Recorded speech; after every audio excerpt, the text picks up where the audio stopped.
all those social networks change your relationships with fans? Have they changed my relationship? Yeah. I mean, not really, because before we had a phone tree that we used. So we would just, like, if we wanted to get a message out, we would call somebody that would call somebody that would call somebody. Worked just as well as Twitter. You know, it's... no. No, it hasn't changed my relationship with fans. Okay. This has changed my relationship with fans. Yeah.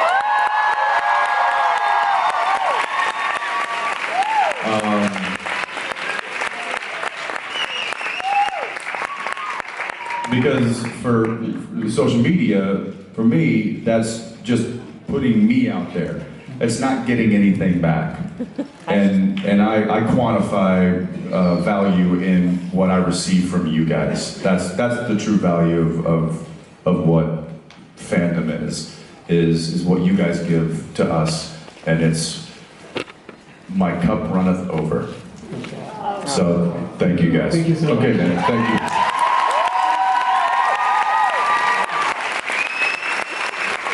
There goes your sponsorship with Twitter. Twitter's dead. You probably should. You really won't get this phone. No, Twitter's dead. Twitter's dead. I'm just kidding. I love Twitter. And McDonald's. All day breakfast. Shit, that's been done.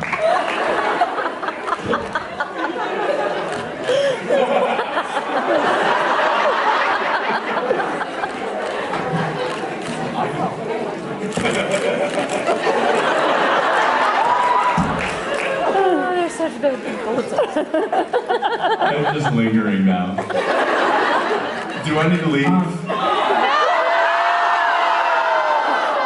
So yes, I think it was a resounding yes.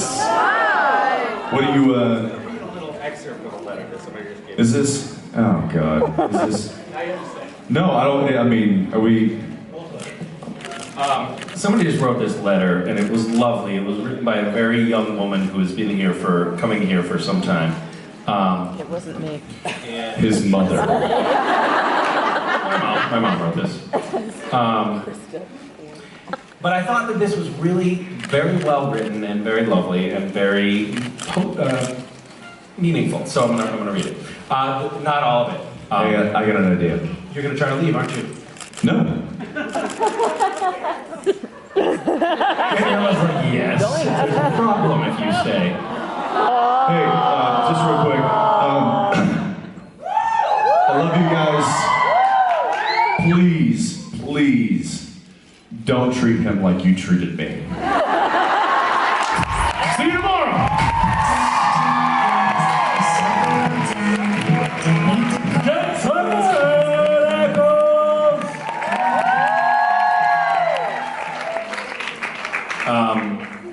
All right, I'm going to just read this because it's just lovely. This is about Supernatural. This show is talking that family doesn't end with blood, and that a home is where you are happy, not where you were born. It has helped me to find myself, to find what holds me together when things are falling apart. It has taught me that there is always a way, that there's always hope. It has taught me to dream, to believe, to be brave and to be different.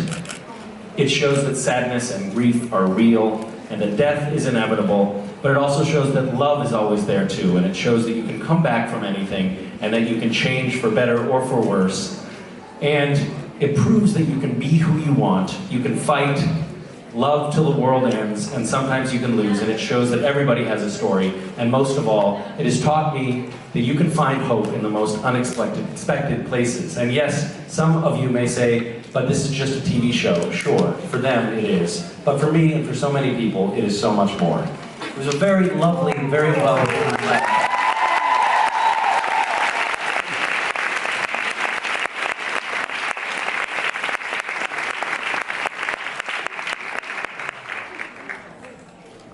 I'm going to read one more little thing that she said. but I can't find it, so you're gonna just watch me sitting here reading.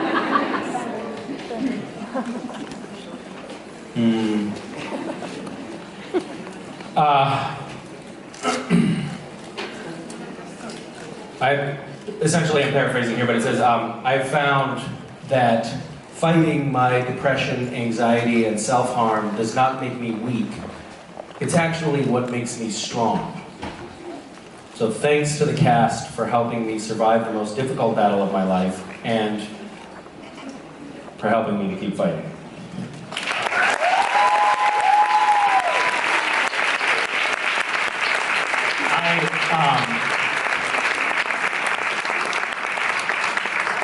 I do think that what the Supernatural family has cultivated is completely unique and lovely.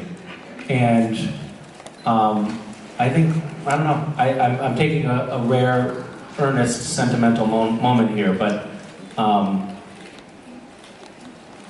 think we're very fortunate and lucky to be a part of this group.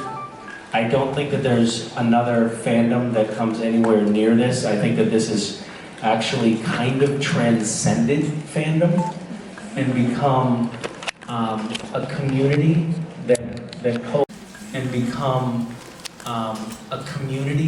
that coalesces around this one thing, and that it's provided a tremendous amount of support for a lot of people, and given a lot of people strength and hope and friendship and community and happiness. And I know that the cast of the show is all very, very grateful to be a part of it. And I think that we all probably approached the fandom initially with a little bit of wariness, like, what are these creepy fans? What do they want from us? And we're probably a little bit standoffish at first, but as we have come to know you guys and to become comfortable with your embrace, we've really taken, I mean, this is our community too, and we are very, very proud and honored to be a part of it, so thank you guys.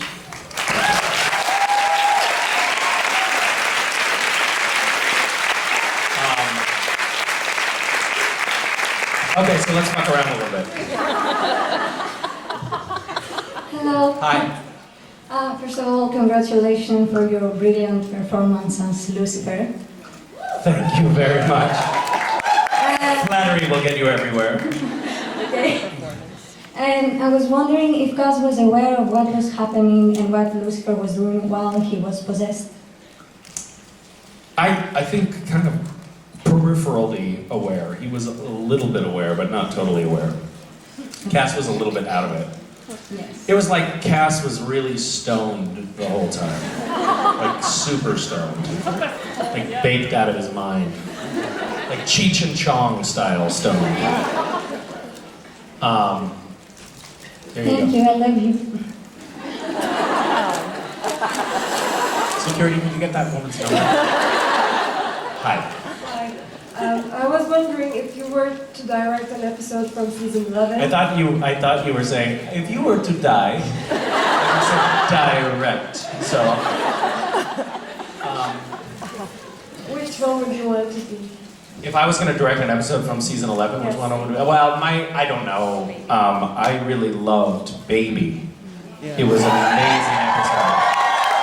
But Tom Wright, who directed Baby, did such an amazing job with it that I don't know that I would want to have taken the mantle from him, because he did such an amazing job. Tom is this, he's an amazing director. He was doing production design for Alfred Hitchcock. Wow. I'm not sure how old Tom is, but he's not young.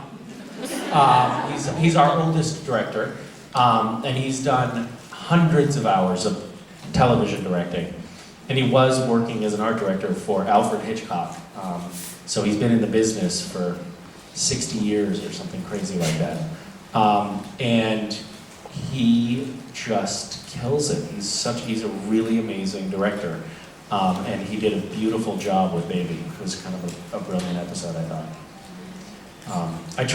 I was like, this is such a genius idea to have the car was in every frame of that episode. And to do something that bizarre and daring, by the way, that could have been a total train wreck. Like, that could have not worked at all. And everybody was aware of it. They're like, this is either gonna be really cool or it's gonna be the worst thing we've ever seen. And it was really cool, it worked really well. But I tried to get all my friends to watch Baby. None of my friends watch TV or my show or know what I do for a living. And I tried to get them to watch and they wouldn't do it. But I tried. Hi. Hi. So, I wanted to talk about Gishwas. Yes! Yeah. Okay, so you come up with some of the craziest items ever, and I was wondering if you ever tried doing them and think... Oh, what do you think, I'm fucking crazy? How many people in this audience have done Gishwas? How many people thought it was awesome? About 30% of the people that did it thought it was awesome. Who signed up for this year? All right, the rest of you should do it. You should sign up. It is really super, super fun. And it will cause you a lot of suffering. Definitely. Speaking of which, we just had a meet and greet, and I'm gonna give a little spoiler from the meet and greet, but we came up with an amazing idea. We came up with an amazing idea as a group for an item for this year's hunt. Do you want to know what it is? You guys are getting this item before anybody else, so you can start working on it before other people. So what we're gonna do is we're gonna kill somebody, and then the item in the hunt is to figure out who killed the person. Doesn't that sound great? And we started talking about it in the meet and greet, like, all right, well, how's that gonna play out? How do we select the person that we're gonna kill? Do we set up an online forum where people nominate people to be killed? The person with the most votes, it'll either be Trump or Mark Shepard. And then we kill them, and then everybody's like, scrambling to get points to figure out who did the murder. And my handler, my PA at the event, was like, okay guys, we've got to stop this conversation before it gets any more illegal. I just have to voice my opposition to what is happening right now. JIB does not condone premeditated group assassination. For the record.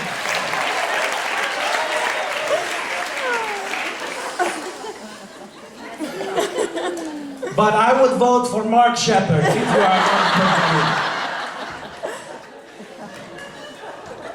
I have to get ready then. Okay. Hi. Привет. Привет. First, I wanted to thank you for being here. It means a lot to us, so thank you. Thank you for being here. You've traveled a long ways to be here, haven't you? Yes, I have. What part of Italy are you from? From Central. Central Italy. Yes. Good answer. So, my question is, what's your favorite music? What do you prefer to listen to? I listen to a wide variety of music.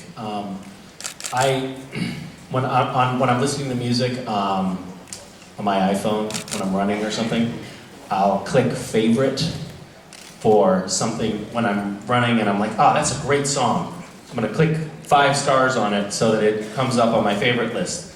And then when I play my favorites, it will range from like vocal jazz to classical to Metallica to The Wiggles. Beyonce. I mean, it's all over the fucking map.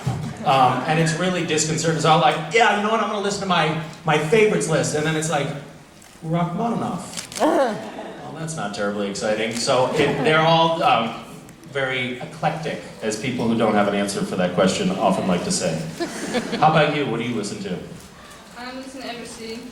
Everything? Everything. Rock, jazz, blues, pop, everything. So you're the same as me. Excellent. Do you listen to the Tetris theme song? It was a little joke about Russia and Russian music, and it wasn't funny though. Thank you very much. Hi. Hi. So we saw you were running earlier. And You did? Yeah, twice actually. You saw me running twice? Yeah. Was that because you were following me? You were driving by. In the Yeah, car. you were following me in a car. Yeah. So we were wondering, well, what's with the shorts and where can you get a pair? So, funny story. Those shorts are my brother's shorts that found their way into my bag, and I didn't really know how tight they were. My brother has a different build than I have, like kind of thunder thighs. I have really big legs, and he has very slender legs, and those shorts were very... I looked like I was in a 70s porn today when I was running, pretty much. I was like, shit, I definitely have to go out the back door of the convention center when I'm running in these, because they were That's what she said. fucking tight. And they were so tight that they kept riding up when I was running.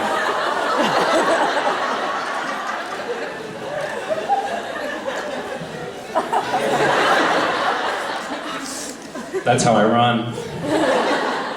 Right? You can vouch for me, that's how I run. Okay. Hi. Hello, Misha. My question is, who is your most influential teacher? My most influential teacher? Lovely question.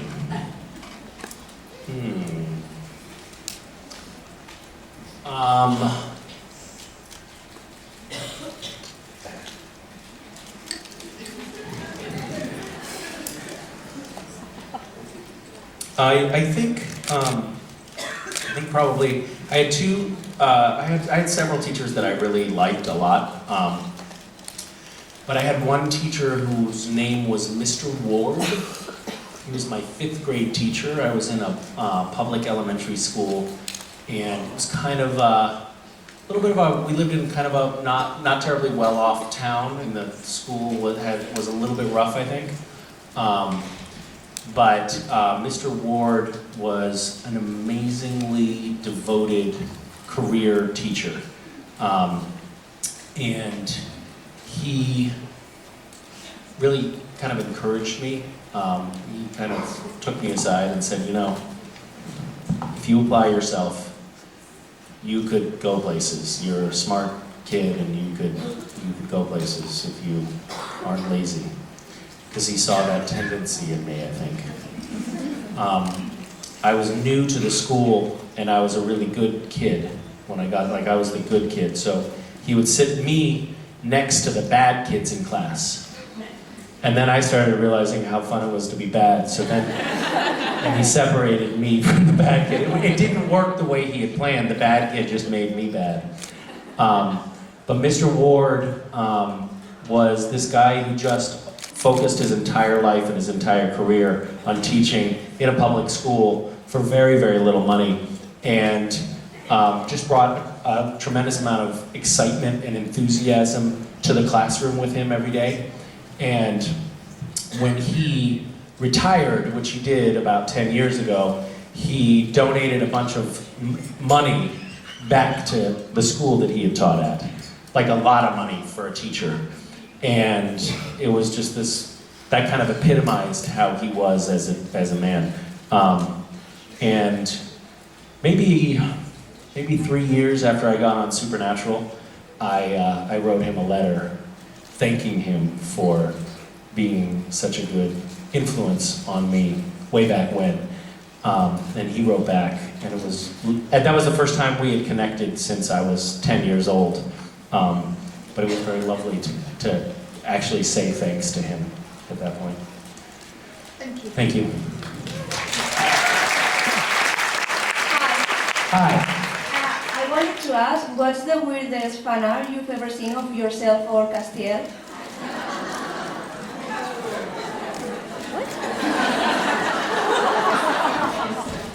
What is the weirdest fan art I've ever seen? What'd you say? Somebody said something? PG, what's the weirdest PG-13? Okay, well that narrows it down a lot.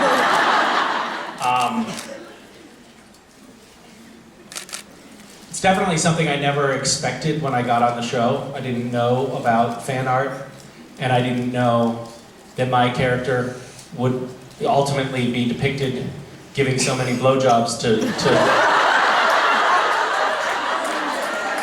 other characters on the show.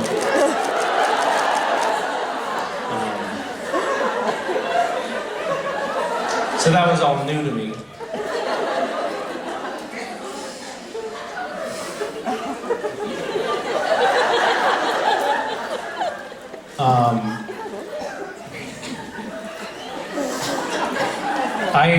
There's a lot of, as you ask this question, I must confess that a tremendous number of images are flashing through my head right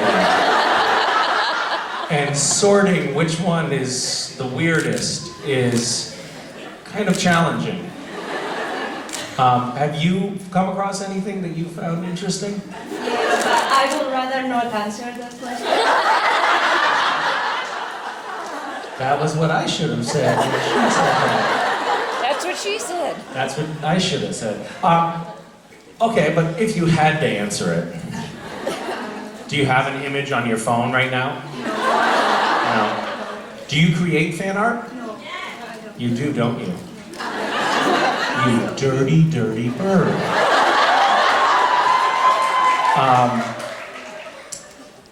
I would say, to answer your question, I'll do G-rated. It's fine. There's some interesting cat steal stuff that I've seen. Oh, I know. There was something that was kind of really weird. I'm gonna say it, but kind of awesome too. Recently that we got, and I would say super weird. It was mice, taxidermied mice. Oh. No. Yeah, there was also taxidermy squirrels, but there was taxidermy mice as Sam, Dean, and Cass in little scenes under little glass globes, and they were real mice. And then there was this one that at this, I don't know if it was the same event, and I think it was a different person, believe it or not. Somebody came up to do photo ops and was like, "Here, will you know?" She had a doll of Castiel, and I was like, "Oh, yeah, that's so cute. He's so hairy, so soft." I was like, what the fuck is that? And it was a dead squirrel dressed up as Cass. And I was like, "Oh, so that's so cute. Take the picture.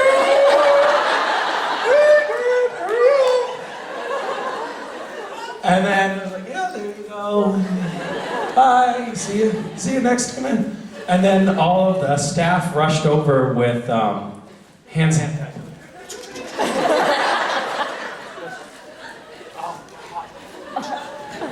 A pint of hand sanitizer in my hand.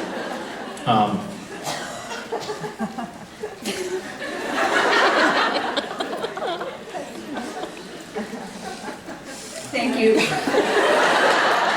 Hi. Hi. Okay, Castiel has suffered a lot throughout the seasons, and now that God is back, is there anything you would want to say to him or maybe ask him?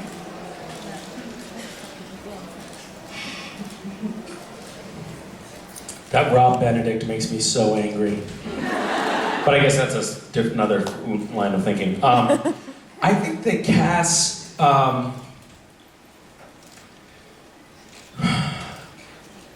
sure that he has, I think everybody probably has a lot of questions for God when he returns. But it's actually kind of interesting. I don't really think that everybody gets to ask their questions. We have this pressing problem of the darkness and dealing with the darkness that we're confronted with. And so people don't have time to be like, and just sidebar, God, what's up with, not calling or writing or letting us know that you were okay all along? And P.S., why did you let the Leviathans inhabit me and blow up my body with chocolate goo? So I don't think that, Cass doesn't end up getting that closure or catharsis with God. But Lucifer does.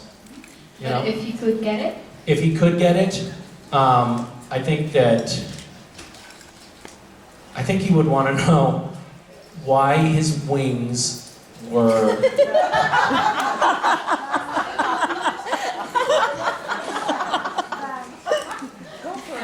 Go for it.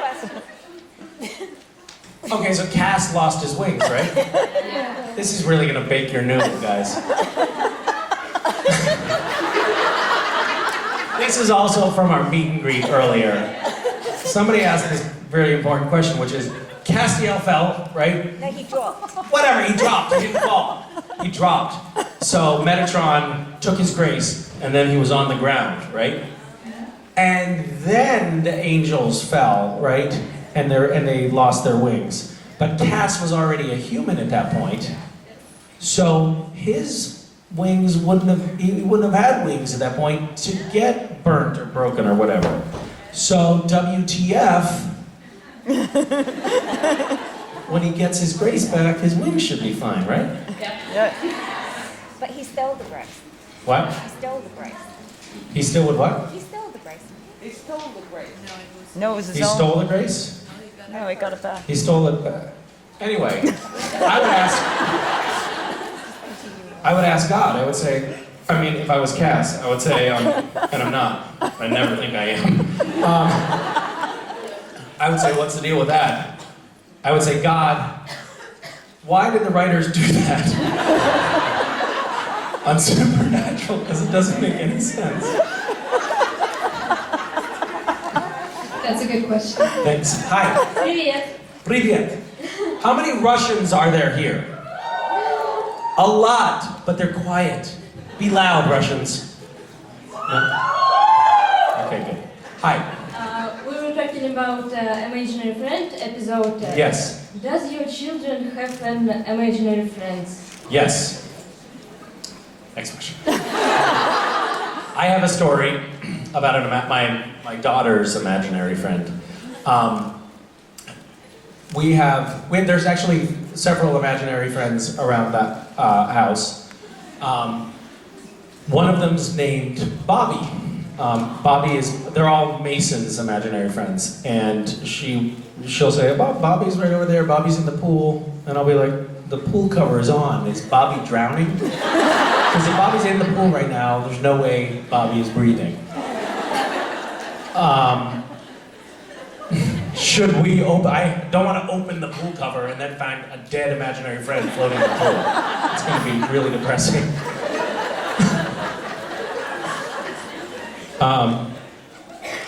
It's scary being around the house with the imaginary friends because we, the grown-ups, can't see them. So every time we're backing out of the driveway, it's like, are we good? Mason, are we good? Is Bobby behind the car or anything? Baby, you just ran over Bobby. You killed my imaginary friend. So we were sitting in bed, reading bedtime stories, and Mason told my daughter, who's 3, she said, Daddy, Bobby said a bad word today. And I said, she did? And she said, yes, Bobby said fuck. So I choked her and I killed her.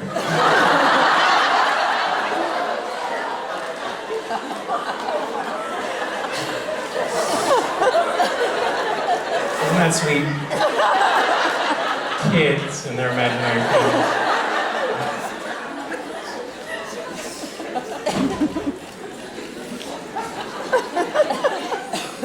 Hi. Thank you.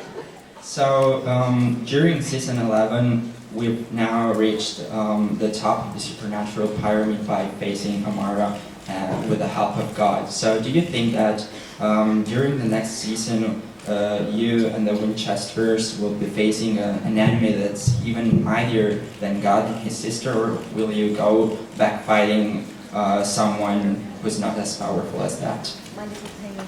They have really painted themselves into a corner, haven't they? It's going to be tricky to make it worse than God and the darkness. I thought when they did the apocalypse, I was like, guys, what are you going to do after the apocalypse? That's kind of as bad as it gets, right?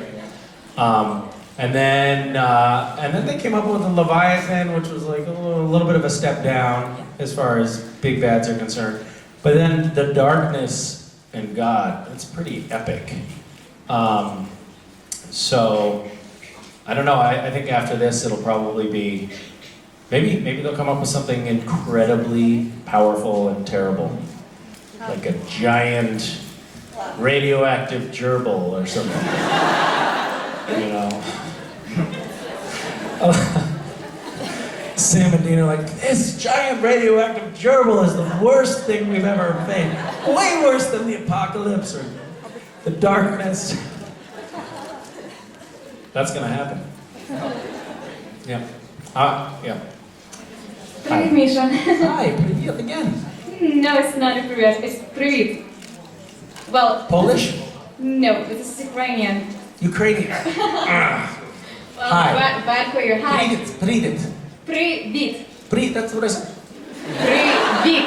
Not vet, but привit. That's what I said.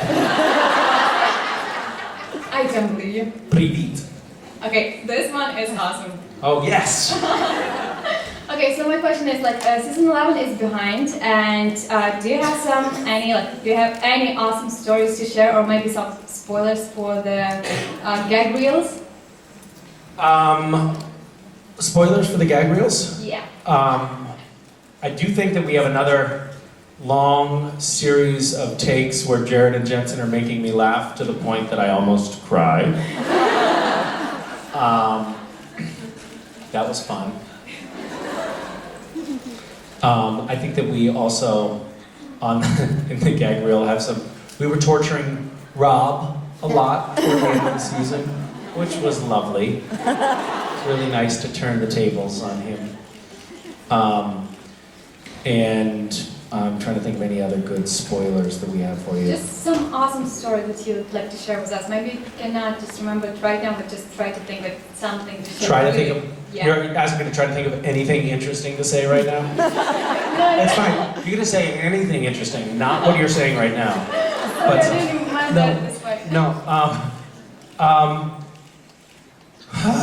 that's really. I recently read this book on conversations, and it said it's a really bad way to start a conversation is to ask an open-ended question, like, tell us anything interesting about the season.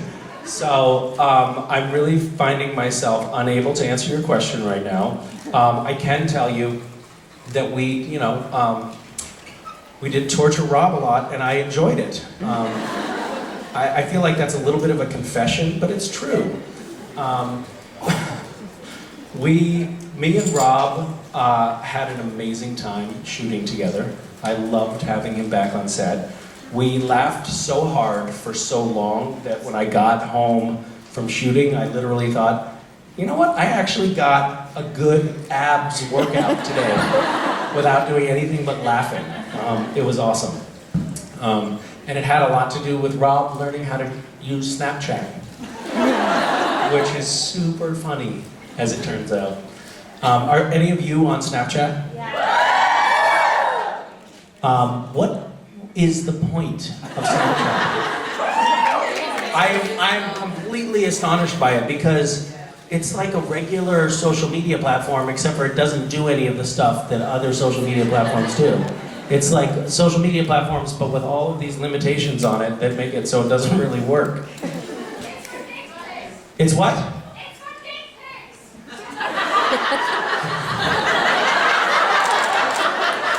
So I was in, she said it's for dick pics, just so you know. So are you suggesting that I just go ahead and add some dick pics to my story? Like, here's me biking and here's a shot of my penis.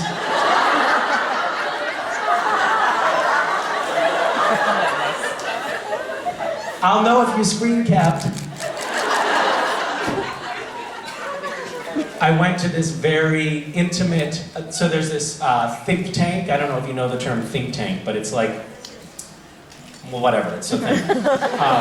There's a think tank in the US called RAND, which is a very important think tank. And they had this panel, very intimate, there were only about 50 people there, with the CEO and founder of Snapchat there. And they were asking, the audience was asking him questions, and there was a little interview. And this was about a year ago, and it was my first exposure to Snap. I mean, I'd heard about Snapchat, but it was the first time I'd ever really thought about it. And so they were describing, he was doing a little, there was a moderator, and they were talking for a while, and I feel like I started to get a sense of what the platform, how it worked and what it was for. And so we're here at RAND, and it's a very sophisticated group, you know, heads of universities, professors, rich people, and me. And when it was time for the audience questions, I raised my hand and I said, so, just out of curiosity. That's enough, that's enough.